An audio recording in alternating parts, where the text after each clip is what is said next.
Gawin ko ngayon ay gawa ulit ng masarap na breakfast. Masasabi kong healthy, siguro. Tinatanggal ko lang yung mapait.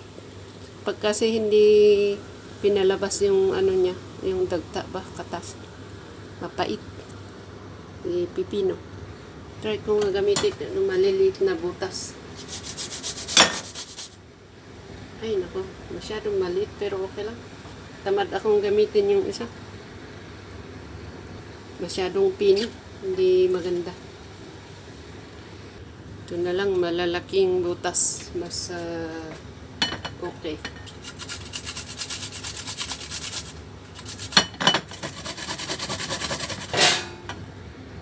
Minsan, ini-slice ko lang ng manipis. Okay din naman. Pero, minsan, gusto ko yung ganito.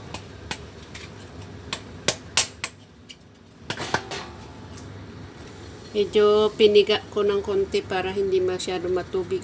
Tapos ito ulit yung grilled salmon na tira-tira. Gawin kong healthy breakfast. Huwag itapon. Malinis naman to. At hindi nakakaawa ang kumakain ng tira-tira. Ang mahalaga, malinis. Ako naman ang nagluto nito. Tapos, lagyan natin ng konting salad dressing or mayonnaise. Mayonnaise, mas masarap.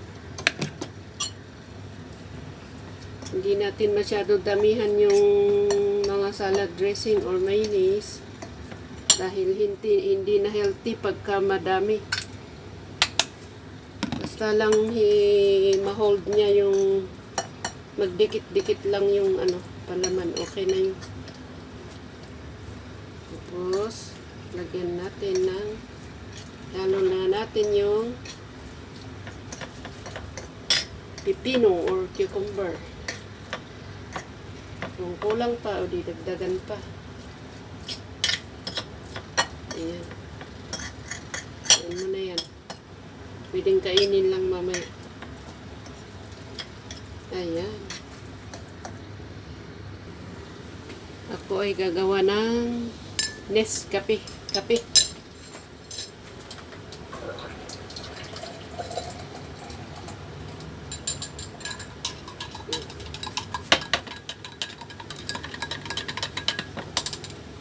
Lagyan ko sana ito ng kamatis sa ibabaw pero hindi ko na lagyan dahil iinom ako ng may gatas. So, hindi naman magkamats yung gatas at saka Do itong mayonnaise ay medyo may parang gatas. Hindi, okay lang. Huwag lang yung masyadong maasim kasi yung kamatis. Ilagay ko na po yung aking palaman. Cucumber, salmon with salad dressing. Ayan.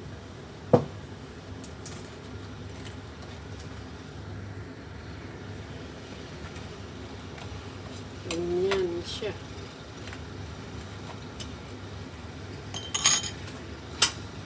So, siwain natin para hindi tayo parang kumakain ng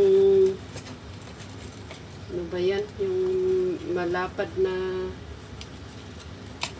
hindi ko alam tawag doon.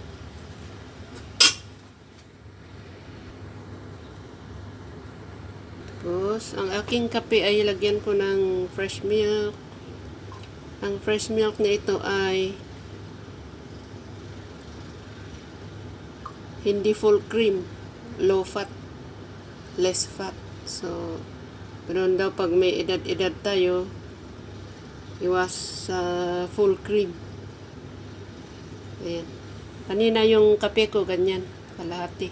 Tapos, lagyan ko ng, nirehit ko na to, kaya pareho silang mainit na dalawa. Pareho silang mainit.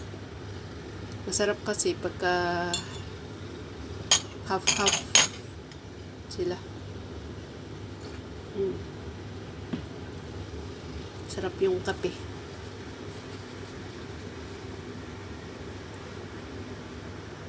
Sana. Kain na tayo. Let's eat na.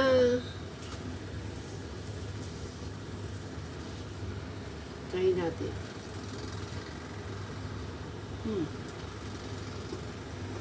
Sarap.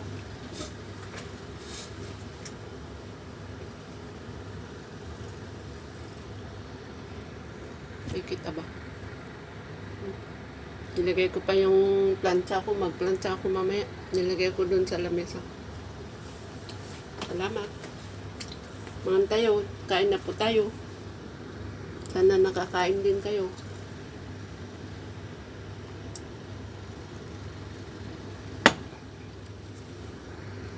Bye-bye.